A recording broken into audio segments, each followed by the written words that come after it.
Amados hermanos, muy buenos días. Les saludamos en el precioso nombre de nuestro Señor Jesucristo. Por favor, acompáñenos en la oración de apertura. Amado Padre Celestial, te damos las gracias una vez más por traernos a este lugar, Señor, donde lo hemos adaptado, Señor, para que tú nos visites cada mañana. Necesitamos de tu luz, Señor, necesitamos de tu inspiración, necesitamos de ese viento recio, apacible, que puede, Señor, darnos vida a nuestras almas. Gracias por esta mañana que nos has dado. Gracias por habernos cuidado cuando estábamos descansando. Gracias por renovar nuestras fuerzas. Aun cuando descansamos, nuestros latidos, nuestro respirar, tiene control de ti, Señor. Tú tienes control de nosotros a cada instante. Ven, Señor Jesús, en esta mañana. Permite que la atmósfera de tu Espíritu Santo pueda resurgir, Señor. Pueda avivarnos, fortalecernos, Señor. Avívanos, Señor Jesús, con tu presencia. En el nombre de Jesucristo te damos la bienvenida, bendito Espíritu Santo. Amén. Cansado del camino, sediento de ti. Cansado del camino, sediento de ti. Un desierto he cruzado, sin fuerzas he quedado, vengo a ti.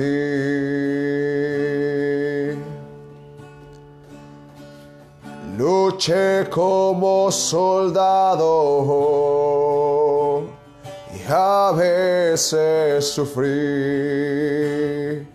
Aunque la lucha he ganado, mi armadura he desgastado, vengo a ti. Sumérgeme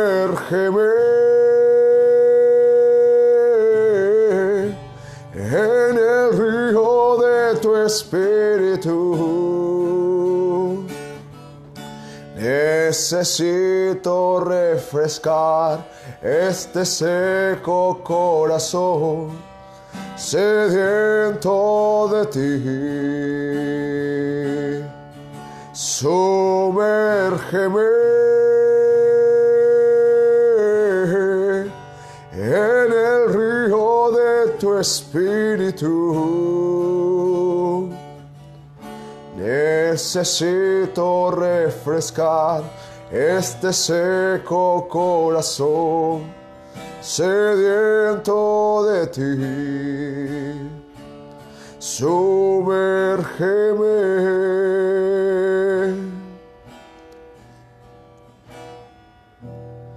Cansado del camino, sediento de ti.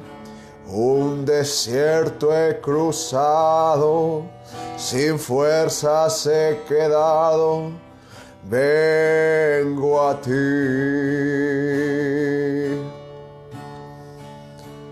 Luché como soldado y a veces sufrí.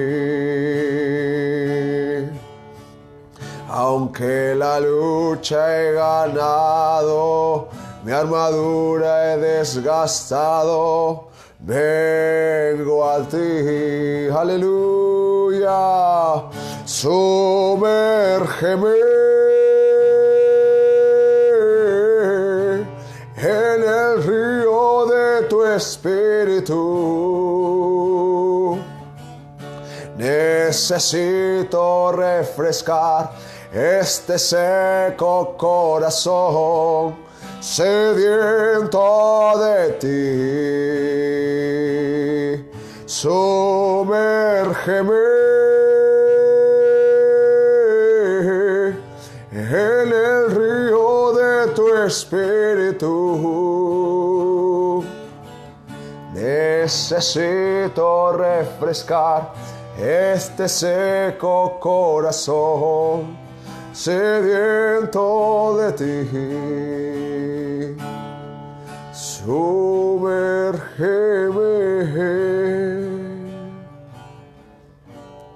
Crecer y vivir sin un motivo es la edad en este mundo hoy. Solo quiero expresar desde mi alma que tengo un objetivo que alcanzar. Quiero entregar a ti lo mejor que hay en mí. toda mi juventud ante tus pies, Jesús. Guíame siempre a ti, dame las fuerzas, sí. Ayúdame siempre a dar todo lo mejor de mí. Crecer y vivir, crecer y vivir sin un motivo. Es la edad en este mundo hoy.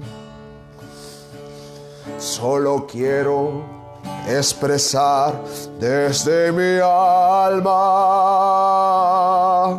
que tengo un objetivo que alcanzar. Quiero entregar a ti lo mejor que hay en mí, toda mi juventud ante tus pies, Jesús. Guíame siempre a ti, dame las fuerzas, sí. Ayúdame siempre a dar todo lo mejor de mí.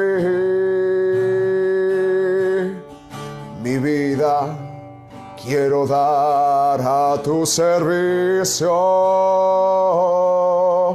ofrenda viva y sin condición. Yo no quiero darte lo que a mí me sobra, sino mi ser en sacrificio a ti. Quiero entregar a ti lo mejor que hay en mí, toda mi juventud ante tus pies, Jesús. Guíame siempre a ti, guíame siempre a ti, dame las fuerzas, sí. Ayúdame siempre a dar todo lo mejor de mí. Quiero entregar a ti, quiero entregar a ti lo mejor que hay en mí, toda mi juventud ante tus pies, Jesús. Guíame siempre a ti, dame las fuerzas, sí. Ayúdame siempre a dar todo lo mejor de mí. Ayúdame siempre a dar todo lo mejor de mí. Ayúdame siempre a dar, ayúdame siempre a dar todo lo mejor de mí. Aleluya, bendito sea el nombre de nuestro Señor Jesucristo. Con este hermoso canto recibiremos la palabra el día de hoy. ¿A quién iré? ¿Y a quién iré? Si tú eres palabras de vida, ¿a dónde correr? No hay dónde correr. ¿A quién iré? Si tú eres palabras de vida, ¿a dónde correr? No hay dónde correr.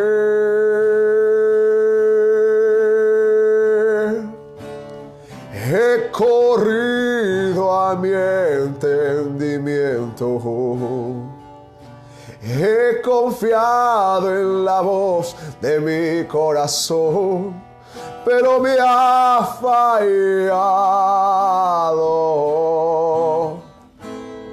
Me ha fallado.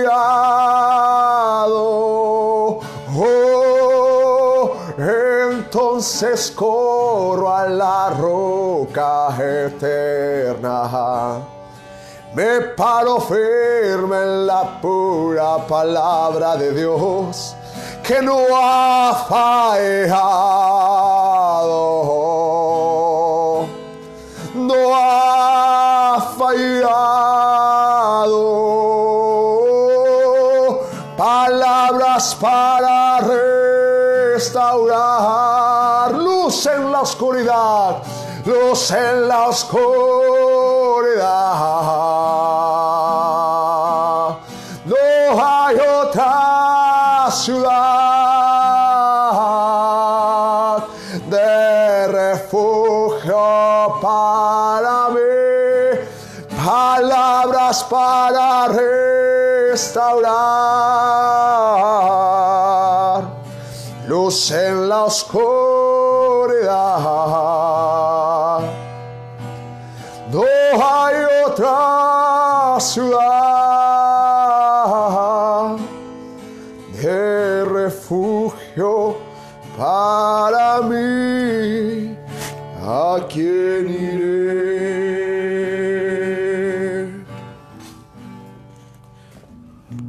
¿A quién iré? Si tú eres palabras de vida, ¿a dónde correr? No hay dónde correr.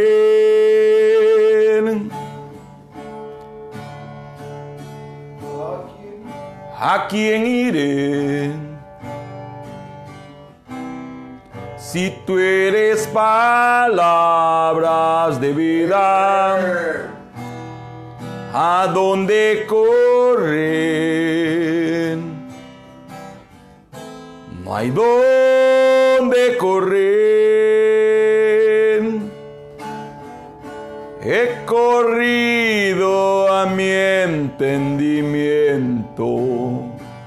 He buscado a la voz de mi corazón, pero me ha fallado. Me ha fallado.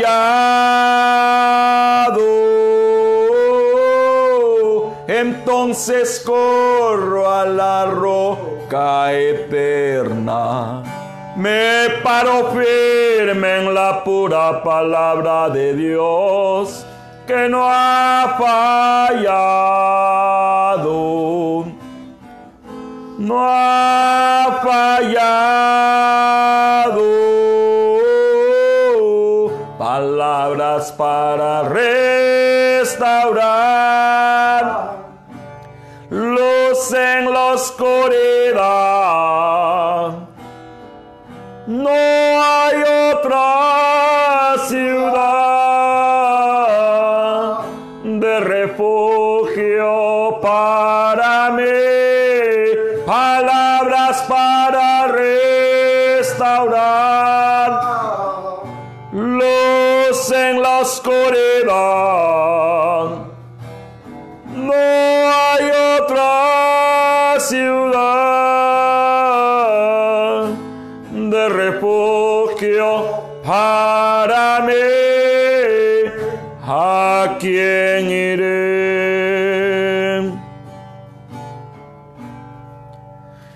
Muy buenos días, preciosos hermanos. Una vez más nos sentimos honrados y privilegiados por poder enlazarnos con ustedes a través de esta señal de internet. Si fueran tan amables de acompañarme abriendo sus escrituras, por favor, en el libro de Revelación, capítulo 10, versículo 7. Esta es la escritura base sobre la que estamos apoyando estas enseñanzas de la Biblia. Como siempre, felices y contentos por el privilegio de la vida.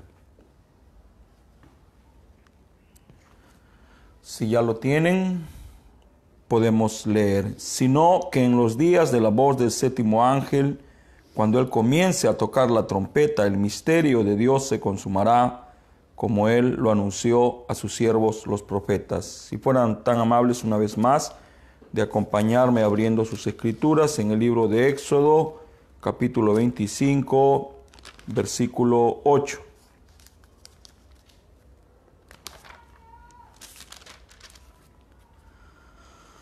La bendita palabra del Señor dice así: y harán un santuario para mí, y habitaré en medio de ellos, conforme a todo lo que yo te muestre, el diseño del tabernáculo y el diseño de todos los utensilios, así lo haréis. Si fueran tan amables de acompañarme, inclinando sus rostros, cerrando sus vistas y si quieren, levantando sus manos. Bondadoso Padre Celestial, una vez más estamos muy agradecidos por el privilegio que tú nos das de aproximarnos, Señor, a tus hijos a través de la exposición de tu palabra. Quiero darte las gracias por la vida. Quiero darte las gracias, Señor, por este amanecer. Quiero darte las gracias por mi esposa, por mis hijos. Quiero darte las gracias, mi Rey, por el honor que significa para nosotros poder ser usados como pequeños instrumentos para la gloria y honra de tu reino. Señor, yo sé quién soy, un ser limitado, un inútil siervo tuyo. Al mismo tiempo sé de tu grandeza, de tu omnipotencia, de tu omnisciencia. Te ruego, Señor bendito, que aceptes esta invitación y vengas aquí y tomes este lugar que solo a ti te corresponde, el púlpito, tu púlpito. Señor, y aquí estoy como la primera vez, como un simple instrumento dispuesto para ti. Ayúdame y ayúdanos. Bendice la escritura que he leído en el nombre de Jesucristo. Amén. Preciosos hermanos, si por si acaso usted está de pie, puede tomar su lugar. Una vez más, es para nosotros, para mi hermano José, para mi hijo Bernabé y para quien habla, un máximo honor poder dirigirnos a ustedes en el bendito y único nombre del Señor Jesucristo. Estamos contentos de una vez más poder estar al frente de ustedes a través de estas transmisiones. El día viernes por la noche, después de predicar, abordé un bus y por 8 horas viajé hacia la Cordillera Negra, la Cordillera Blanca de nuestro país, a la ciudad de Huaraz. Estuve allí por la gracia del Señor acompañando a nuestro amado hermano Samuel, quien se comprometió en matrimonio con una dama que reside en esa localidad. He tenido el honor y el privilegio máximo de estar con nuestro amado hermano Juan Teodoro Quispehuaycho, con quien hemos convivido y con quien hemos retornado a Lima el día de ayer en la noche. Él estará en nuestra ciudad un par de días, luego partirá a la ciudad de Huánuco, la que está ahora bajo su cuidado. No estamos cansados por el viaje, pero al mismo tiempo felices por este amanecer y esta oportunidad que el Señor me da. Mi esposa me dice que mi rostro ahora está cobrizo, negro y que parezco un oriundo de la sierra. Y sí, el sol es candente, el sol es penetrante y ha tostado un poco nuestra piel. Estuvimos por la gracia del Señor transmitiendo durante 4 días desde la hermosa ciudad de Huaraz. Para mí fue una experiencia única. Estoy muy agradecido con el Señor por la tecnología y por el instrumento que significa para poder ensanchar las buenas nuevas del Evangelio. Tuve el honor de compartir el púlpito natural que el Señor nos proveyó con este joven predicador, hombre de Dios predestinado para la palabra, Juan Teodoro Quispehuaycho. Y ahora estamos aquí una vez más con nuestra familia, con nuestros seres queridos, agradecidos con Dios por habernos escogido para servirle, agradecidos con mi esposa y mis 3 hijos por compartirme con el reino de Dios y con su pueblo, agradecidos con la iglesia de la que soy sirviente, la sangre de Cristo, por compartirme con el Señor, por apoyarnos con sus oraciones y también sosteniéndonos. Dios nos sostiene a través de los santos. Yo jamás tendré palabras exactas para expresar mi gratitud. Jamás podré decir gracias. Ellos nos sostienen. Al hermano Juan Teodoro, al hermano Joseph, a quien habla. Y es mi sueño que un día podamos estar en la capacidad de poder decir a 5 o 6 hermanos, por favor, ahora van a trabajar para el Señor, y el Señor es un buen pagador. Entonces, gracias, hermanos preciosos, por su respaldo en oración. Gracias por sostenernos. En realidad, Dios, el Rey del cielo y de la tierra, abra las ventanas del cielo y derrame bendiciones hasta que sobreabunde. Dicho esto, vamos a entrar a este tema. Hoy voy a rozar. Mañana trataré, como dicen nuestros hermanos en el Brasil, mergullarme con vocês, o sea, sumergirme con ustedes en la inmensidad, profundidad de su palabra. Quiero decirles que el solo hecho de este sermón o esta enseñanza, el tabernáculo, ya me emociona. Un hermano me dijo: hermano, usted ya habló esto hace un par de años. Y sí, le dije, solo que ahora parece que mi vista ha cambiado o se ha vuelto más aguda y puedo mirar algunos detalles a los cuales posible no le presté la atención que merecía, solo que ahora yo voy a pasearme junto con ustedes, si es que pueden seguirnos en esta hermosa enseñanza. El tabernáculo. Todos sabemos que el deseo de Dios siempre fue tener un tabernáculo desde donde Él habitar en medio de su pueblo. El deseo de Dios siempre fue habitar entre sus criaturas. Solo que ese tabernáculo tenía que ser una copia exacta o una reproducción exacta, una construcción exacta del tabernáculo que estaba en el cielo. Naturalmente, yo me emociono y quisiera ya decir lo que tengo en mi corazón respecto al tabernáculo que estaba en el cielo, pero voy a controlar mi emoción, el ímpetu que traigo.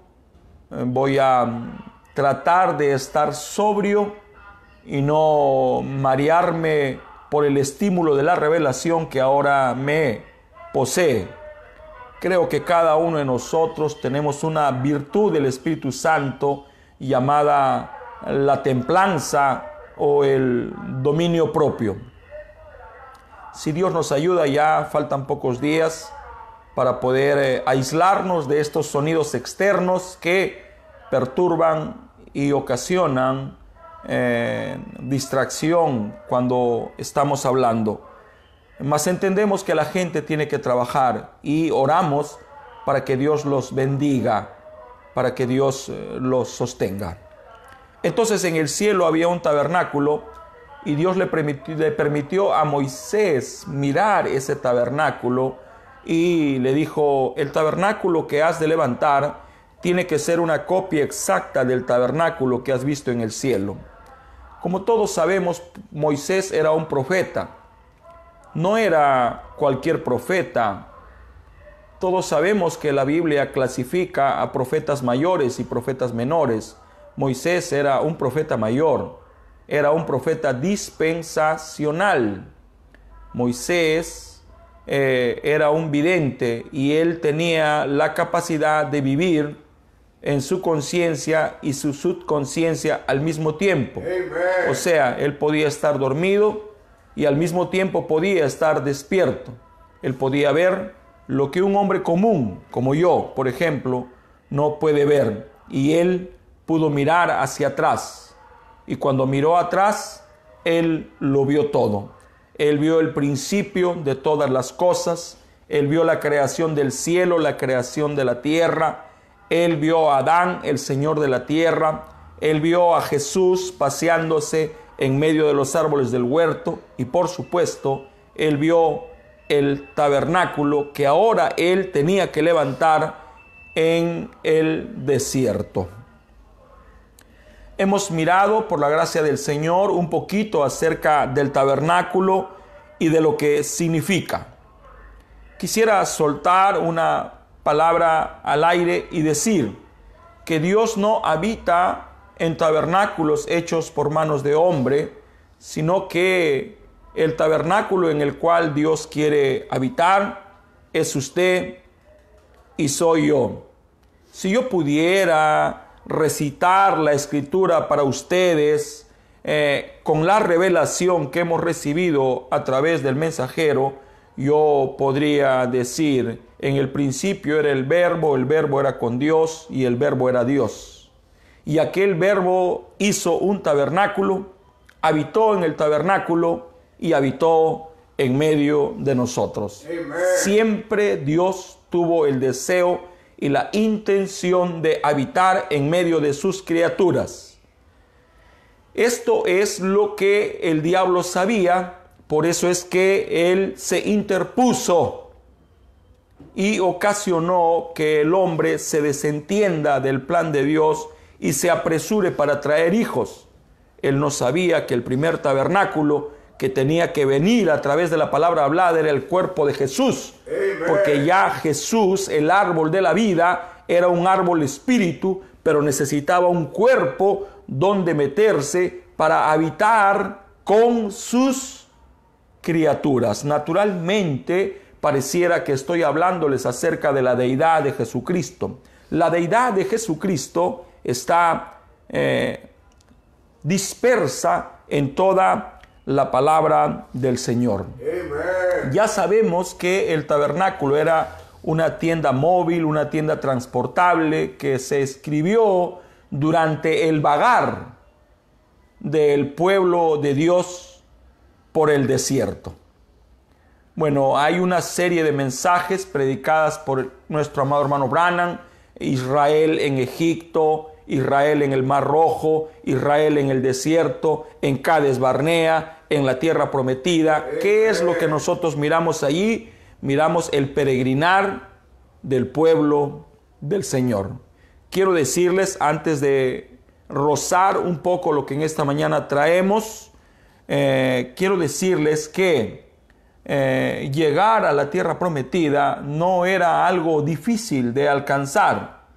En realidad era, si pudiera decirlo respetuosamente, algo sencillo de hacer si es que se seguía las indicaciones que Dios mismo había dado. Solo que el pueblo no olvidaba los aromas de Egipto, no olvidaba el aroma de la cebolla, del ajo, no olvidaba los aderezos, no olvidaba la vida social, y eso hizo que vague por el desierto durante 40 años. Amén, hermanos preciosos. Ya sabemos que ese santuario, esa tienda que se levantó en medio del desierto, representaba para los israelitas la presencia de Dios y servía para que ellos traigan sus oraciones, sus sacrificios, sus alabanzas. Como sabemos, Israel es una nación de profetas, una nación de sacerdotes, una nación de levitas, y es una nación de apóstoles. Todos nosotros debemos de saber eso. Este tabernáculo, como miramos aquí, tiene una estructura. Por ejemplo, si yo pudiera ser didáctico con ustedes, y les pido perdón por esta varita de aluminio, me daré ahora sí el trabajo, ya que estoy en Lima una vez más, de conseguir una vara decente. Claro, no para castigar a nadie, sino para señalar. Este tabernáculo que nosotros miramos en realidad constaba de dos partes. La primera parte era el atrio o el patio exterior, y la segunda parte era el santuario, que se dividía en dos partes. La primera parte del santuario es el lugar santo. Allí se encontraba el candelabro ardiendo y se encontraba la mesa de los panes. Ya vimos qué es lo que eso simbolizaba. Esta columna de humo que nosotros podemos mirar simplemente es la santa presencia del Señor. Si Dios así nos ayuda, a lo largo de estos días voy a estar colocando diversos diseños, diversos dibujos, y trataré de colocar una vista aérea de la gloria chequina de Jehová. Yo sé que ustedes ya se han familiarizado con ese diseño, pero no sé si ustedes saben lo que eso significa o si sabían que es una vista aérea del descenso de la gloria de Jehová. Muy bien. Este tabernáculo que se levantó en medio del desierto no fue un tabernáculo hecho al azar ni fue producto de la imaginación de Moisés. Todo tenía una razón, todo tenía un porqué. Las puertas o la puerta, solo una, tenía un grande significado. Ya sabemos quién es la puerta. El altar de bronce o sacrificio tenía un significado. La fuente de aguas tenía un significado. La estructura, la división del santuario también. Ya sabemos lo que el candelabro representaba. Representaba las 7 edades de la iglesia del tiempo antiguo y las 7 edades de la iglesia del tiempo moderno. También representaba a Dios paseándose en medio de su iglesia. Entonces, ¿qué es lo que estamos mirando aquí? Estamos mirando un terreno rectangular. Este terreno rectangular tenía 45 metros de largo y 22.5 metros de ancho. Cada una de estas columnas, que son 20 y en el ancho son 9, tiene un significado. Nada de lo que está ahí es producto del azar. Todo tiene una razón de ser y yo espero junto con ustedes poder gozarme con el significado de cada una de estas representaciones o símbolos. Todos los utensilios del templo representan un simbolismo. Recordemos que la propia Biblia es un libro de símbolos. Leí a un joven decir que el hermano Branham se equivocó cuando habló acerca de la simiente de la serpiente. Y en privado yo con mucho amor, con mucho respeto le escribí y le dije: el desconocimiento que tienes en referencia a las Sagradas Escrituras hace que afirmes cosas que no puedes sostener. Hay cosas que solo pueden sostenerse con la palabra. Creo firmemente que no debemos hablar lo que no podemos probar. Un líder comunista de la China dijo: antes de hablar, entérate. Muy bien. Es difícil que un estudiante de la Biblia entienda la escritura sin un profeta. Un profeta es un divino intérprete de la palabra del Señor. Sin el profeta nosotros solamente vamos a divagar por nuestra imaginación, vamos a golpear al aire, vamos a hablar sin la autoridad que nos daría la revelación. Claro está, esta no es una enseñanza ahora de simiente de la serpiente.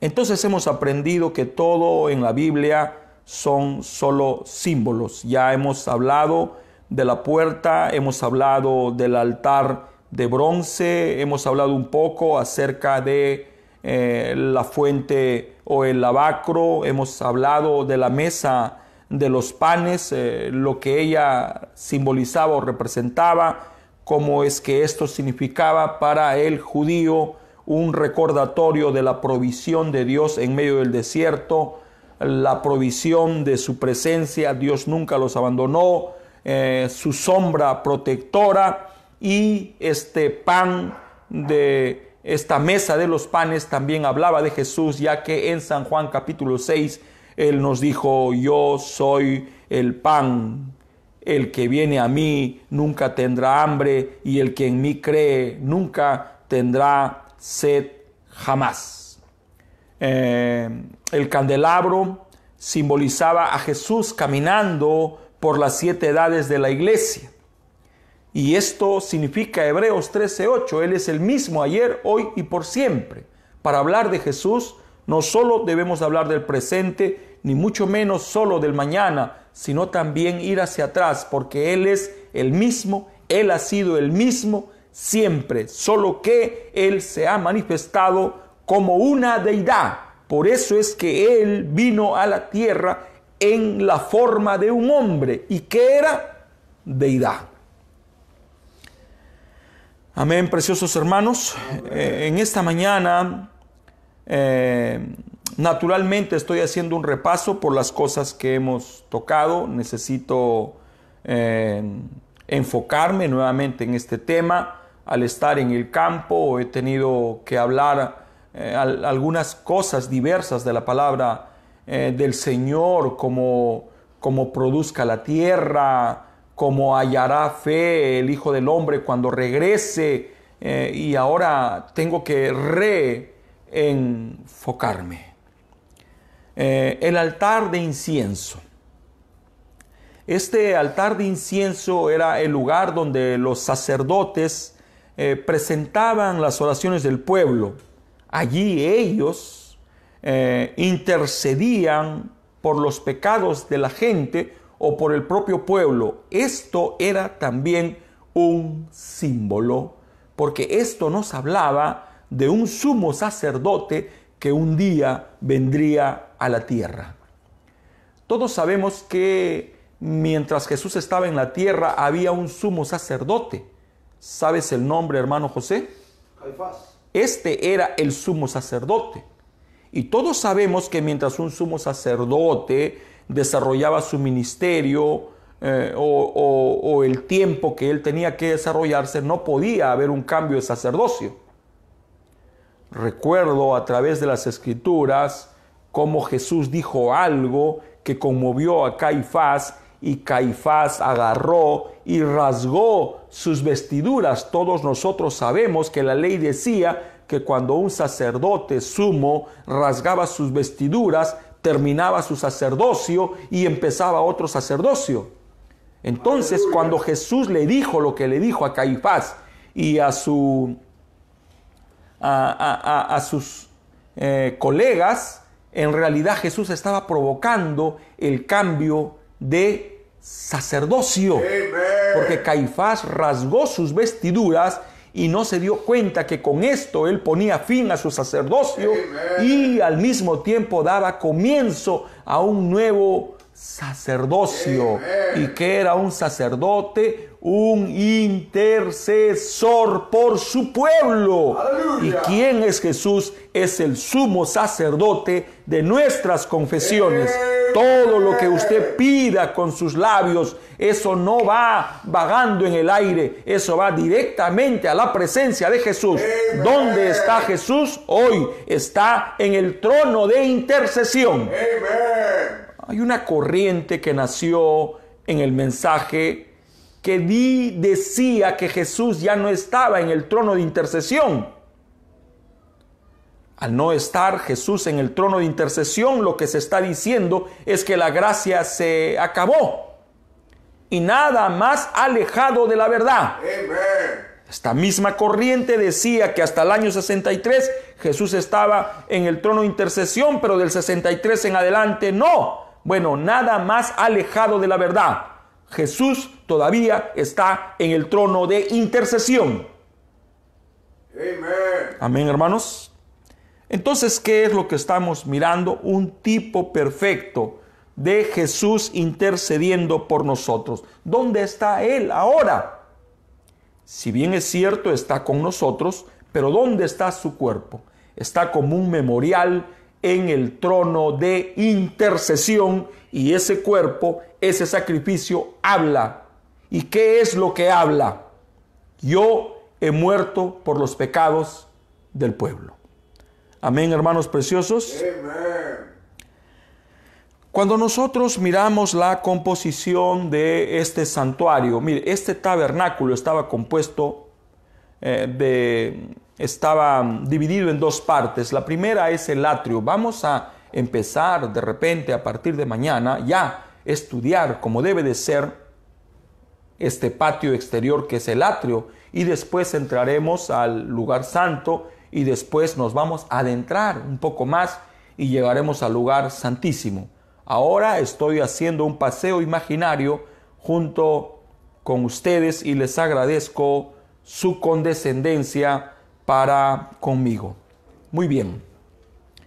En medio de este santuario había un velo, y este era el velo que dividía el lugar santo del lugar santísimo. Hemos aprendido que en el Antiguo Testamento era muerte pasar por ese velo y adentrarse al lugar santísimo. La única persona que podía hacerlo, y una vez al año, era el sumo sacerdote, y aún él, para pasar allí, tenía que estar en armonía con Dios, en armonía con los hombres y en armonía consigo mismo. Muy aparte que tenía que cumplir todo lo que demandaba este privilegio de adentrarse una vez al año al lugar santísimo.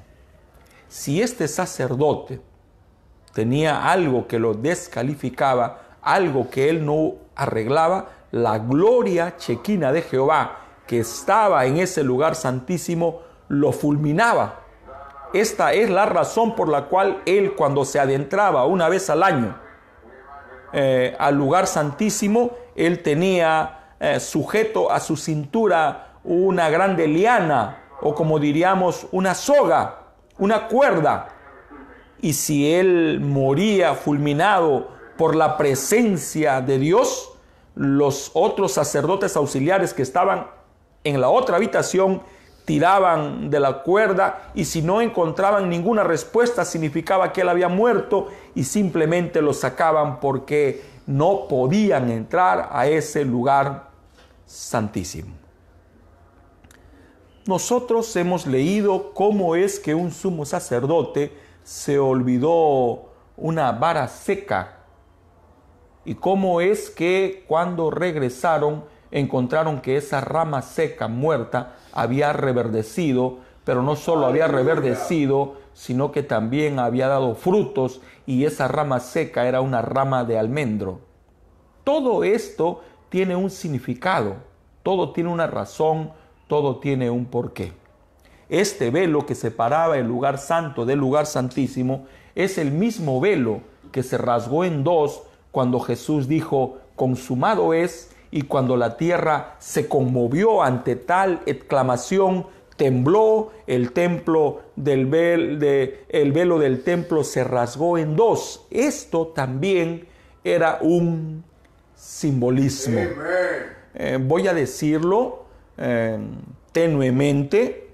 Después, con el favor del Señor, posible profundicemos en lo que quiere decir.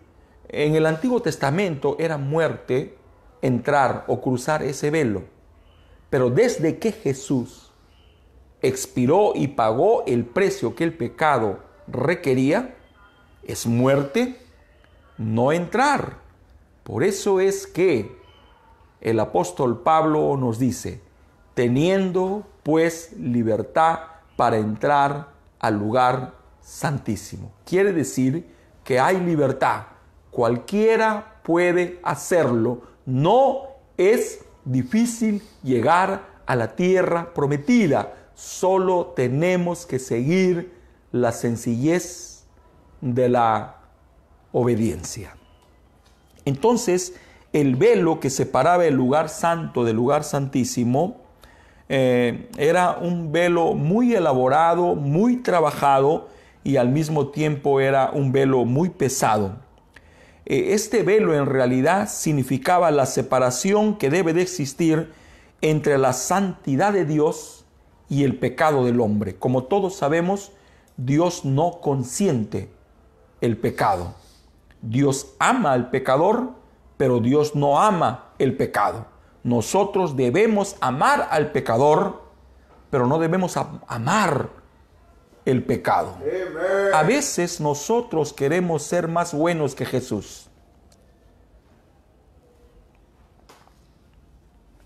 Nadie puede ser más bueno que Jesús. Jesús era el hombre más bueno. Era el hombre más tierno, más dulce, más compasivo que jamás pisó la tierra. Sin embargo, cuando se trató de condenar el pecado, Él no tuvo el temor de armarse de un látigo y expulsar a todos esos mercaderes del templo.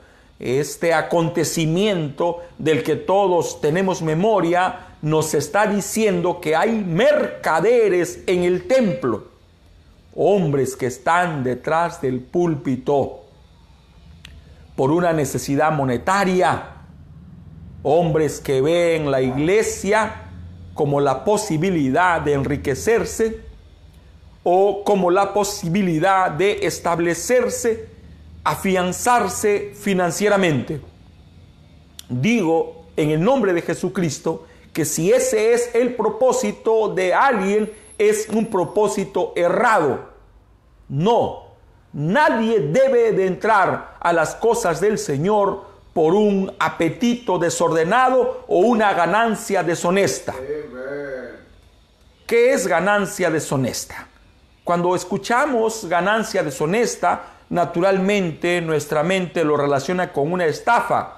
Pero no solo eso es ganancia deshonesta. Si usted no ha sido llamado por Dios para predicar el evangelio, ¿y cuándo tiene que ser llamado? Antes de la fundación del mundo. Si usted no ha sido llamado, entonces usted será culpable de ganancia deshonesta. No necesitamos detrás del púlpito oradores. No necesitamos sabios. No necesitamos elocuentes. Lo que necesitamos son hombres de Dios, apartados, llamados por el previo conocimiento para servirle a Él, sirviendo al pueblo. Entonces, este velo significaba la separación que debe de existir entre la santidad de Dios y el pecado del hombre.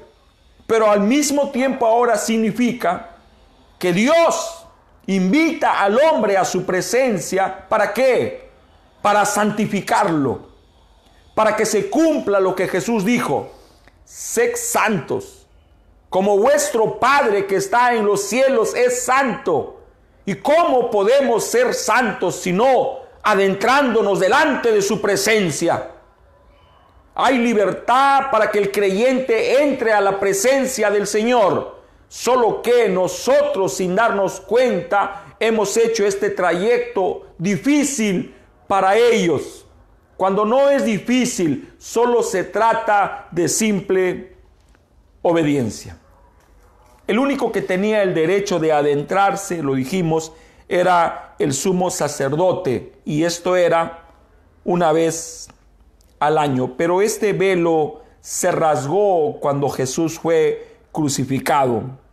Este velo hemos aprendido a través del mensajero que simboliza también nuestra propia voluntad. Amén. Si hay algo que separa al hombre de Dios, es su propia voluntad.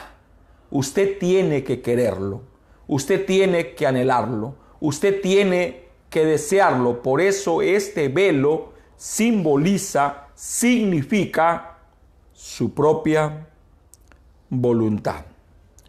Porque tenemos libertad para entrar al lugar santísimo. El apóstol Pedro dice: mas vosotros sois linaje escogido, real sacerdocio. Hay hermanos que dicen que ya no hay sacerdotes. Sin embargo, el apóstol Pedro nos dice que somos linaje escogido, real sacerdocio, nación santa, pueblo adquirido por Dios, para que anunciéis las virtudes de aquel que os llamó de las tinieblas a la luz admirable. Amén. El apóstol Pedro dice: vosotros que en otro tiempo no erais pueblo, ya está hablando de nosotros, pero que ahora sois pueblo de Dios, que en otro tiempo no habéis alcanzado misericordia, pero ahora habéis alcanzado misericordia. O sea, Dios no solo miró a su hijo Israel, sino miró a su otro hijo, al segundo, a ese hijo pródigo. Amén, hermanos. Muy bien. Cuando uno se adentraba al lugar santísimo, o cuando el sacerdote se adentraba, se topaba con el arca del testimonio. El arca del testimonio simbolizaba la presencia de Dios entre el pueblo y asimismo el pacto que estableció con ellos. Dios es un Dios de pactos. Sé que muchos usan esta declaración para quitarle el dinero a la gente. Y no estoy hablando de eso. Lo que estoy queriendo decir, que Dios hizo un pacto con sus hijos. El arca del testimonio quedaba en el lugar santísimo, y este era el lugar donde el sumo sacerdote, hermanos, rociaba la sangre de los animales sobre el arca. O sea que no era algo muy agradable para los ojos, era algo sangrante. Significaba que alguien había entregado la vida por alguien, o sea, un sustituto. Naturalmente sabemos que este rociar de la sangre simbolizaba el sacrificio que el Cordero de Dios un día ofrecería por los pecados de su pueblo. Todos nosotros sabemos que este simbolismo nos estaba hablando de Jesús, razón por la que Juan el Bautista llamó a Jesús el Cordero de Dios que quitaría el pecado del mundo. Todos los animalitos que se ofrecían aquí, esos animalitos no quitaban el pecado. Esos animalitos aplacaban la ira de Dios cuando su sangre se esparcía, pero no quitaban el pecado del que las ofrecía, simplemente cubría su pecado. Pero ahora este sacrificio perfecto que Juan vio quitaría el pecado del mundo. Ahora, si hay un cordero, debe de haber un sacerdote. Amén. Entonces, la sangre de este cordero quitaría el pecado del mundo. Claro está, si se aplica. Usted tiene que creer. Estaba mirando que había algunos lugares donde Jesús oraba por la gente y la gente no sanaba. Y la gente no sanaba no porque Jesús no tenga poder. Jesús es el Todopoderoso. Amén. La gente no sanaba porque no creía. En una ocasión, un juicio conmovió a la comunidad americana. Y este era el juicio que unos padres entablaron en contra de un ministro predicador del Evangelio y de la sanidad divina. Resulta que ellos le pidieron por un familiar que tristemente después murió, enfermó, si no lo recuerdo como debe de ser. Y ellos se sintieron estafados y llevaron a este hombre ante los tribunales. Naturalmente, esto llamó la atención porque ahora la palabra del Señor se encontraba prácticamente siendo juzgada, porque al juzgar a un predicador del Evangelio, lo que en realidad estaban juzgando era la palabra del Señor.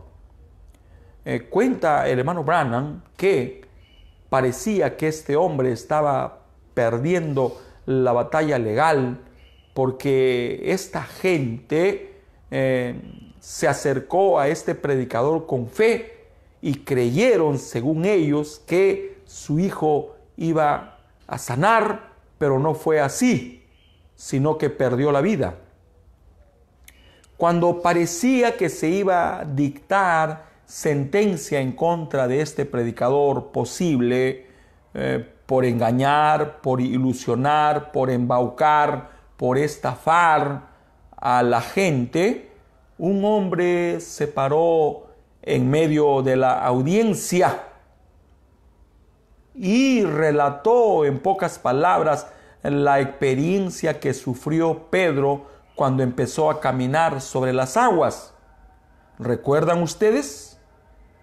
Pedro miró a un espectro o a un fantasma caminando por las aguas y se asustó, y no era un espectro, un fantasma, era Jesús, y le dijo: no tengas miedo, soy yo, ven a mí. Y Pedro, obediente, empezó a caminar, y ahí iba caminando por las aguas como caminamos por el pavimento. Mientras él estaba mirando a Jesús, todo estaba bien. Pero cuando apartó la mirada de Jesús, él empezó a hundirse. De repente estaba con el agua hasta el cuello y gritó apavorado: sálvame, Jesús, que perezco. Cuando este hombre relató este acontecimiento de la Biblia, el juez declaró a este ministro predicador del Evangelio inocente de todos los cargos, porque si hay algo que necesitamos creer, tenemos que creerlo. ¿Fue culpa de Jesús que Pedro se hunda? No. Fue que la fe de Pedro se debilitó. ¿Fue culpa de este predicador que el niño no sane? No fue culpa de él, fue culpa de los padres, porque no creyeron lo suficiente. Entonces Juan, cuando vio a Jesús, él vio al Cordero de Dios que quitaría el pecado del mundo.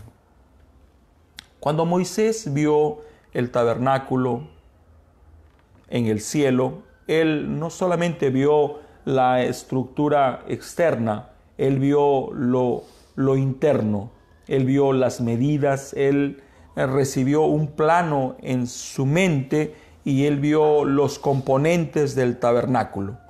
Una vez que él vio los componentes del tabernáculo, él recibió instrucciones precisas de cómo él construiría el tabernáculo y de cuán fiel él tenía que ser con lo que se le indicaba.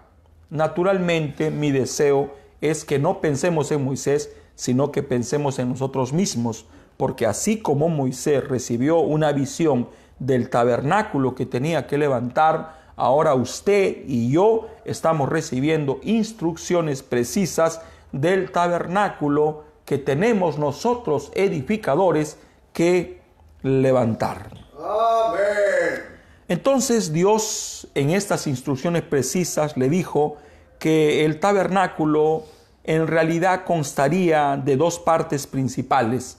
La primera parte principal sería el atrio o el patio exterior.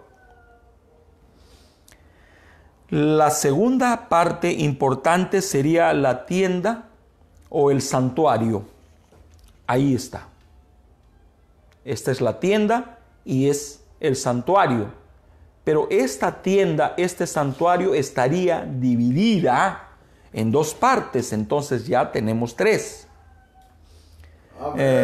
Y estas dos partes serían el lugar santo y el lugar santísimo. Esto tendría que construirse exactamente como Dios le había mostrado a Moisés. Y si Moisés fue llamado a ser tan obediente, tan exacto, tan fiel a la visión que él recibió, dígame, hermano, si usted y yo no tenemos que ser fieles.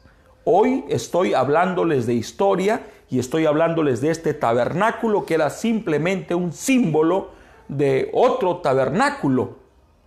Y este tabernáculo no sería hecho por manos de hombre. Naturalmente nos estaba hablando del tabernáculo que es Jesús.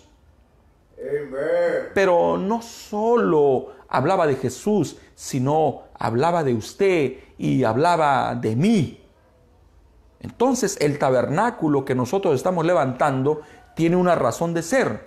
¿Y cuál es la razón de ser? Que la presencia del Señor repose en ese tabernáculo. Para que la presencia del Señor repose en ese tabernáculo tiene que levantarse conforme las instrucciones precisas que nos da la palabra del Señor. Nosotros miramos en Éxodo 25:8, cuando la palabra del Señor dice: y harán un santuario para mí, y habitaré en medio de ellos. O sea, Él nos quiere para Él. Él quiere habitar en medio de nosotros. En medio. Él quiere habitar en nuestro lugar santísimo. Él quiere habitar en nuestro corazón. Él quiere tener compañerismo con su criatura, con su creación. Dice: y alzarás el tabernáculo conforme al modelo que te fue mostrado en el monte. Cuando él subió al monte, Dios le mostró muchas cosas, entre ellas cómo levantaría el tabernáculo. Dice: lo harás hueco de tablas de madera que te fue mostrado en el monte, así lo harás. O sea, aquí este tabernáculo estaba compuesto por utensilios y por otras cosas más. Y cada material tenía un simbolismo: el lino, el oro, la plata, el bronce, todo tenía un significado. Tenemos que entender que Dios ama la obediencia. Dice: obediencia quiero y no sacrificio. Es bueno el sacrificio, pero es mejor la obediencia.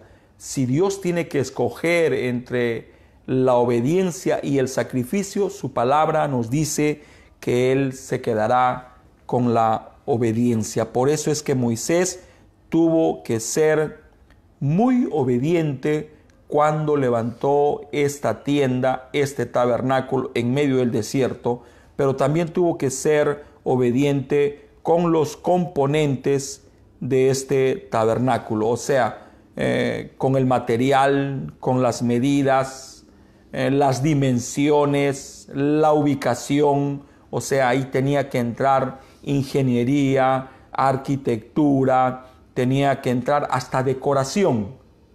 Todo tenía que ser exacto y perfecto, y para que sea exacto y perfecto se necesitaba la obediencia. La estructura del atrio exterior, si usted quisiera saberlo directamente, usted tiene que irse a Éxodo capítulo 27.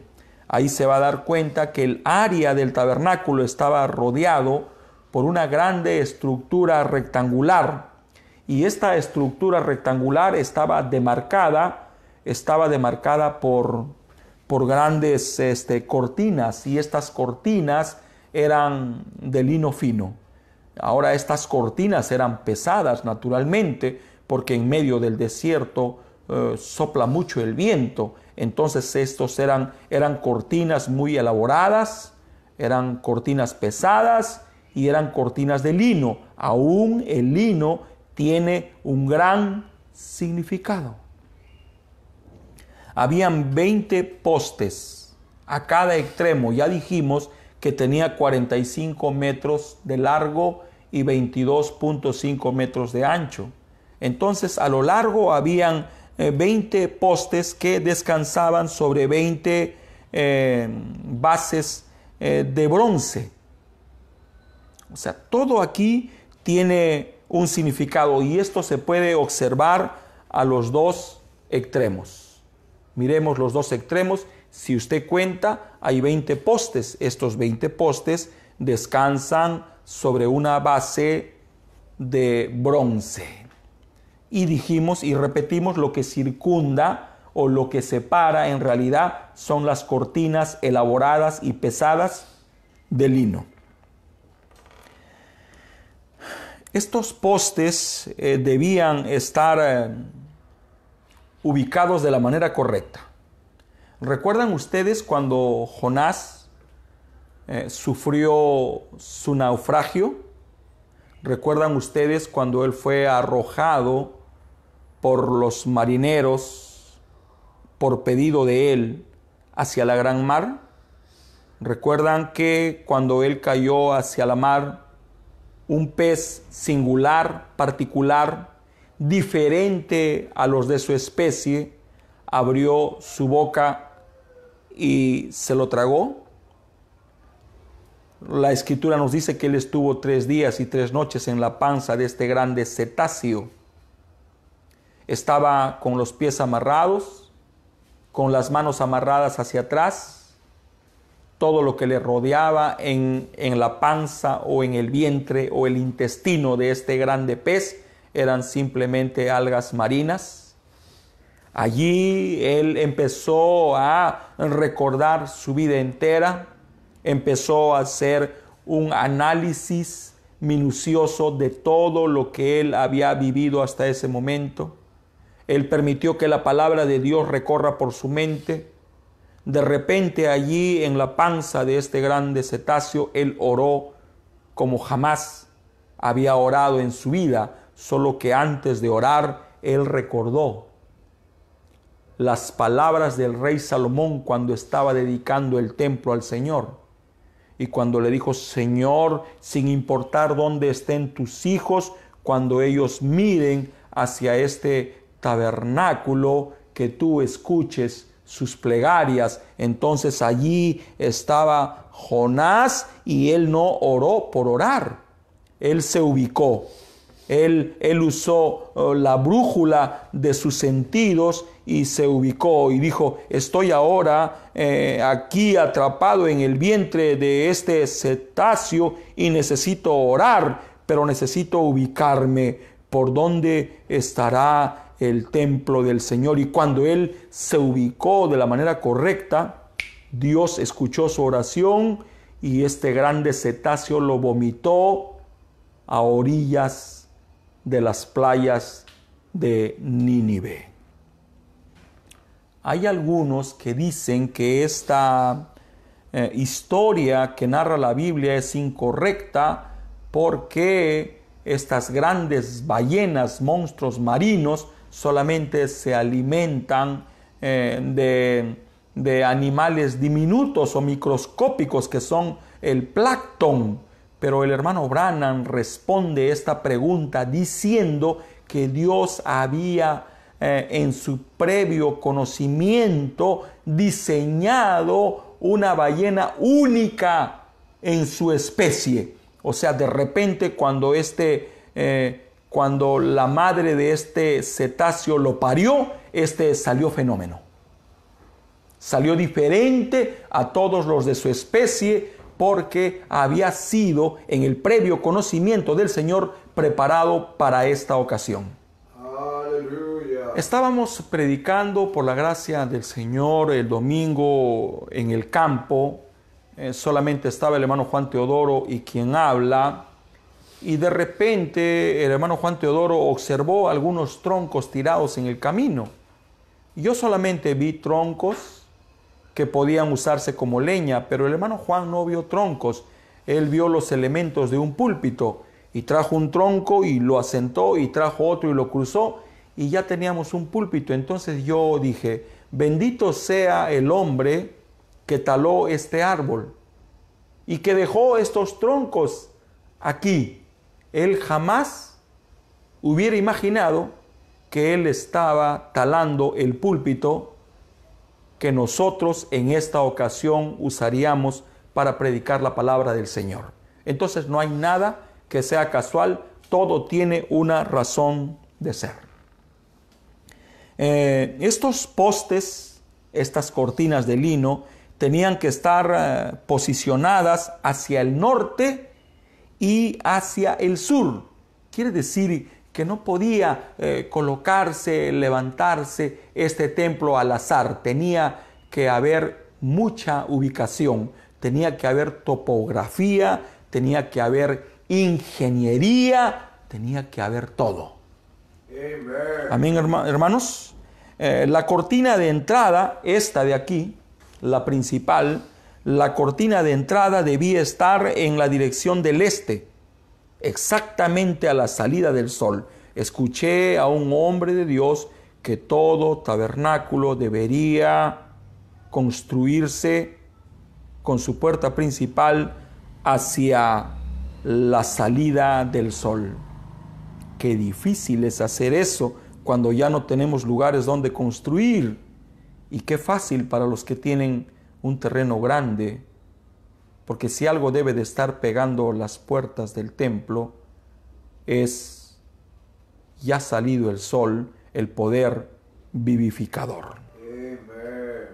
El atrio o espacio exterior, repito, medía 45 metros de largo y 22.5 metros de ancho. A este atrio podía acceder todo el pueblo. Solo tenía que ser circuncidado. Tenía que venir para traer sus sacrificios a Dios. De esta manera él podía entrar por la puerta y dirigirse al altar del holocausto. Ahí estaba un sacerdote para supervisar el sacrificio perfecto. Entonces ya tenemos la cortina de entrada al atrio. Esta cortina medía 9 metros. O sea, nada es casual. Esta cortina estaba hecha de púrpura, carmesí, escarlata y lino fino, y estaba recamada, trabajada, elaborada artísticamente. O sea, Dios es exquisito en sus exigencias. Esta cortina de 9 metros estaba sostenida por 4 postes y 4 bases. Qué tremendo, hermanos preciosos. Todo tiene un significado, todo tiene una razón de ser. Éxodo 27, 16, nos estamos acercando al final de esta enseñanza, la enseñanza del día de hoy. Dice: y para la puerta del atrio habrá una cortina de 20 codos de azul, púrpura y carmesí y lino torcido, de obra de recamador, sus columnas 4 con sus 4 basas o bases. Las estacas y todos los utensilios de servicio que se usarían en el santuario debían de ser de bronce. El bronce sabemos que significa juicio. Entonces había un altar de bronce para los sacrificios. Este altar quedaba cerca a la fuente de agua. Si Dios así nos lo permite, mañana vamos a ya centrarnos exactamente en el atrio. Quiénes podían entrar, cómo debían de entrar, quién los recibiría, y ya yo voy a estar ahora sí remitiéndome al mensaje de nuestro precioso hermano Branham. Este mensaje tiene 2 títulos diferentes. Algunos lo imprimieron colocándole el nombre Velo adentro. Y esto fue predicado el 1 de enero del año 1958. Sin embargo, cuando usted busca este mensaje, muchas veces no lo va a encontrar. Pero por la fecha sí puede hacerlo, y usted encontrará que ese día el hermano Branham predicó por qué la gente es tan fluctuante. Allí el hermano Branham nos da una explicación acerca del atrio, del lugar santo y del lugar santísimo. Y prácticamente él lo relaciona con el creyente, o sea, con usted y conmigo. Yo voy a leer en esta mañana lo que el hermano Branham dice en el párrafo 137 de Velo Adentro.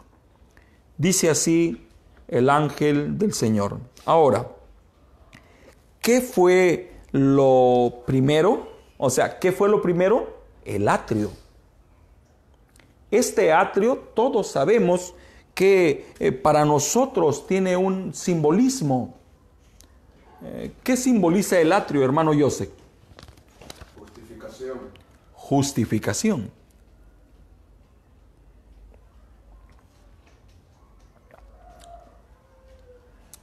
Hace un mes y medio, 2, cité una escritura del hermano Branham donde nos dice que una cosa es el nuevo nacimiento y otra cosa es el bautismo del Espíritu Santo. Y cité que cuando una persona está en justificación, ya es salva. Naturalmente, algunos hermanos no estaban de acuerdo, yo no los juzgo, solo que sí creo que cuando ellos se encuentren con los párrafos, los extractos de este mensaje, ellos no se pondrán de acuerdo conmigo, no, sino con la palabra. Todo hijo de Dios, cuando se encuentra con la palabra, él se plega a la palabra. Entonces dice el hermano Branham, ¿qué fue lo primero? Los atrios representan justificación. El atrio exterior era donde todo el pueblo de Israel podía entrar. Aquí podía entrar todo el pueblo podía entrar. Dice así, solo el israelita circuncidado podía entrar a esos atrios. Al 8º día se circuncidaban. De otra manera los contaminarían. Si entraba aquí alguien que no hubiera sido circuncidado, contaminaba el tabernáculo. Amén. Recuerden cuando Pablo trajo a Trófimo al templo y ellos dijeron, han contaminado este lugar santo haciendo entrar a un gentil. Hechos 21 del 26 al 30. En los atrios del templo, hermanos, estos son los atrios del templo. O sea, el atrio es el patio exterior.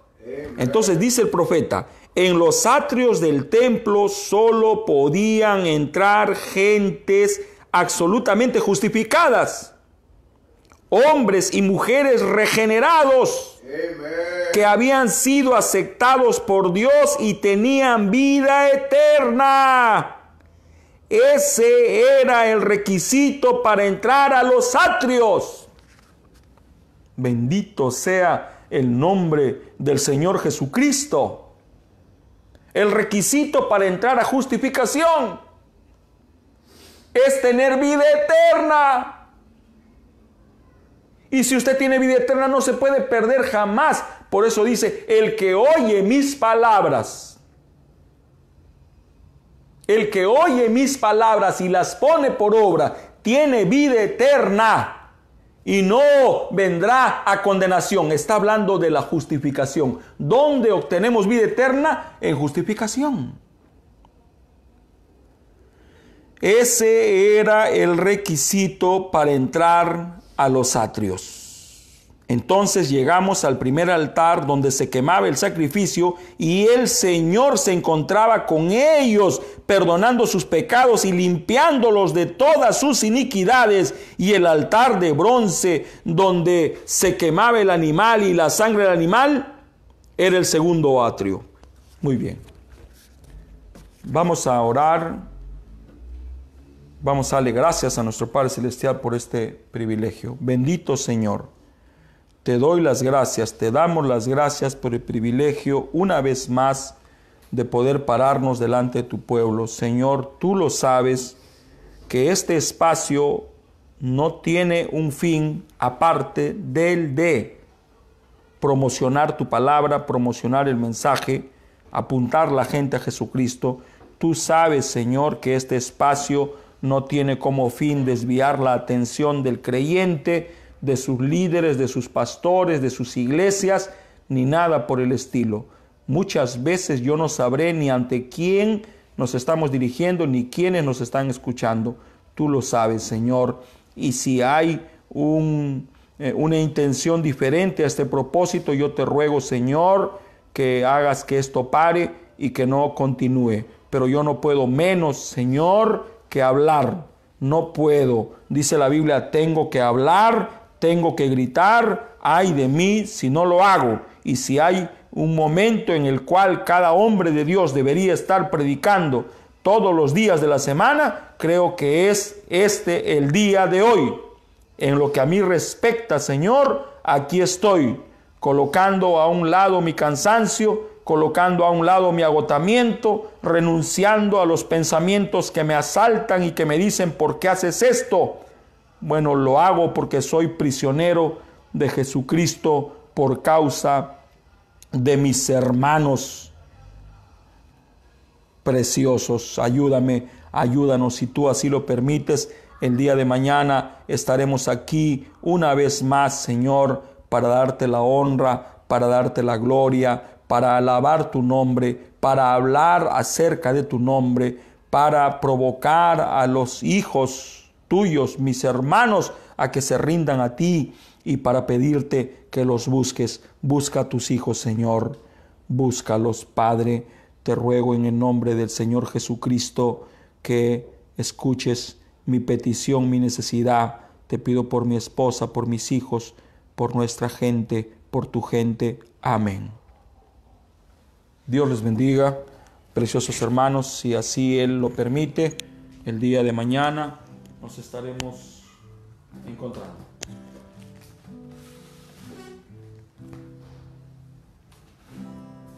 Sublime gracia, siempre será mi canto,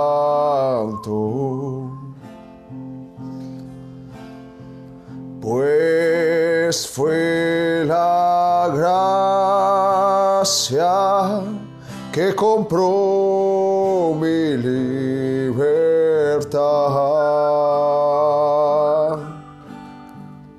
No sé por qué Él siempre me amó a mí. Miro más allá de mis culpas y vio mi necesidad.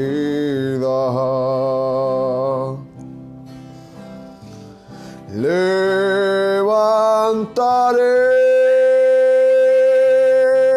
mis ojos al Calvario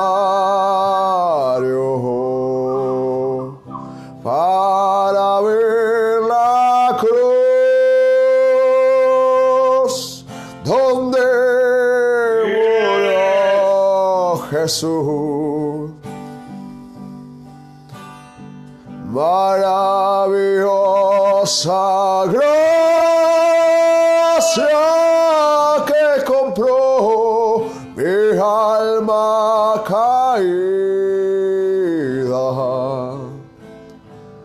Miro más allá de mis culpas y vio mi necesidad. Levantaré por siempre, aleluya. Levantaré por siempre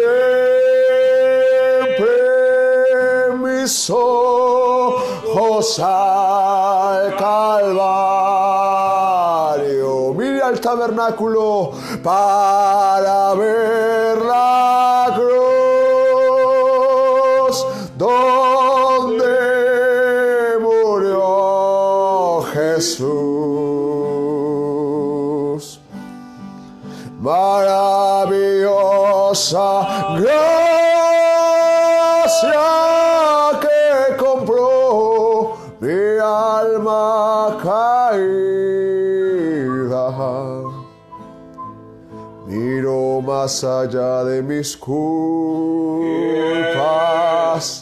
y vio mi necesidad.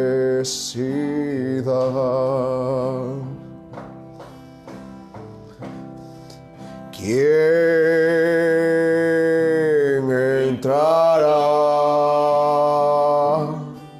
al lugar santo?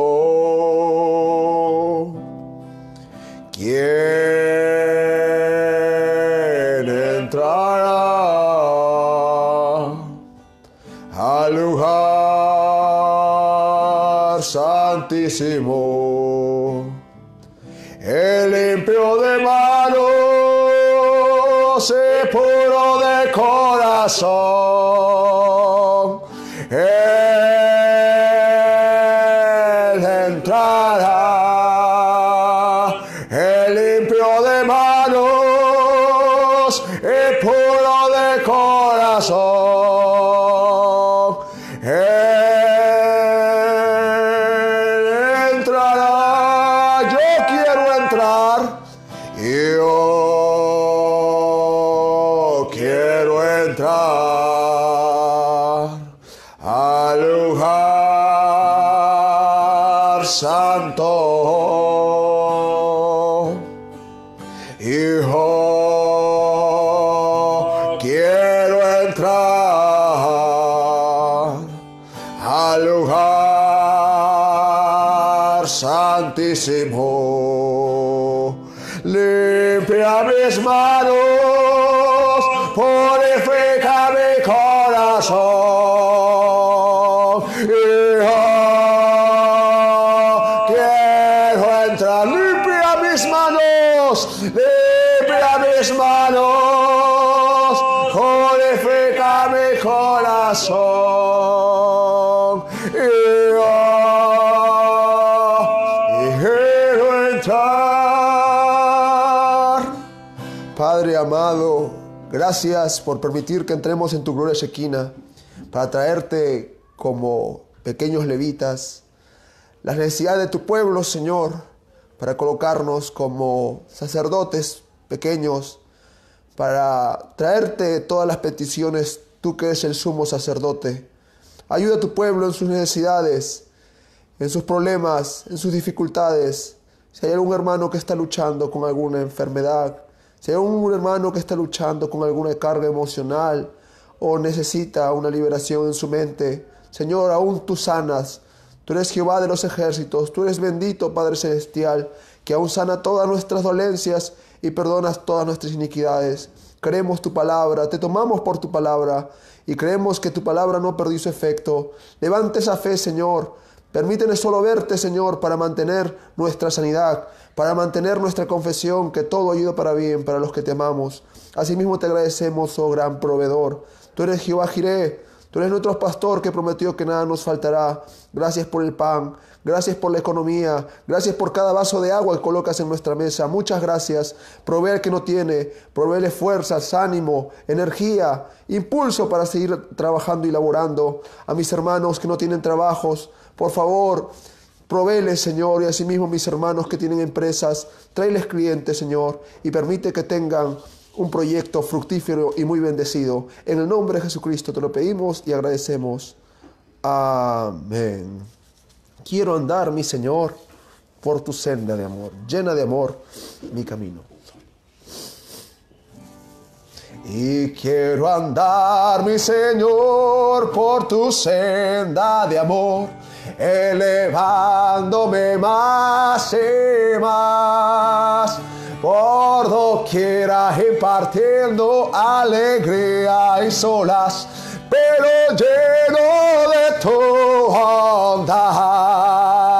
Oh, mi sendero de amor llena hoy, que tu espíritu guíe mis pies, y que siempre al cantar lleno esté de tu amor el camino por donde voy. Aleluya. Oh, mi sendero de amor llena hoy, que tu espíritu guíe mis pies, y que siempre al cantar lleno esté de tu amor el camino por donde voy. Tenme cerca de ti, oh mi buen Salvador, no permitas jamás, jamás que yo vague sin luz, sin destino, sin paz. Oh, mi sendero de amor llena hoy, aleluya, mi sendero de amor llena hoy, que tu espíritu guíe mis pies y que siempre al cantar lleno esté de tu amor el camino por donde voy. Y ve el tiempo transitorio, oh, nada en tierra quedará, oh, pon tu fe en aquello eternal, oh, en el incambiable Dios, en el incambiable Dios y en el incambiable Dios, oh, en el incambiable Dios, oh, pon tu fe en aquello eternal, oh, en el incambiable Dios, en el incambiable y en el incambiable Dios, y en el incambiable Dios, oh, pon tu fe en aquello eternal, en el incambiable Dios. Padre Celestial, ¿cómo no agradecerte si eres el mismo Dios que visitó a Abraham, que visitó a Isaac, que visitó a Jacob? Eres el mismo Dios y gracias por visitarnos hoy en el sacerdocio de Melquisedec. Muchas gracias, Señor Jesucristo. Gracias por alimentarnos y usar el vaso de tu palabra para sostener a tu pueblo en gracia y aún nutrirlo con la fe que necesitamos. Tráenos para el servicio de la noche, Señor, donde escucharemos la cinta de tu poderoso profeta, Señor. Síguenos estimulando, reanimándonos y renovándonos, pero sobre todo sé tú el guía en todos nuestros pasos. En el nombre de Jesucristo te lo pedimos y agradecemos. Amén. Amados hermanos, están cordialmente invitados para el servicio de las 7 de la noche, servicio de cintas, adopción, parte 4. Que el Señor Jesucristo les bendiga y por favor, cuando salgan, guarden su distancia, lávense las manos y colóquense su tapaboca. Les amamos. Shalom.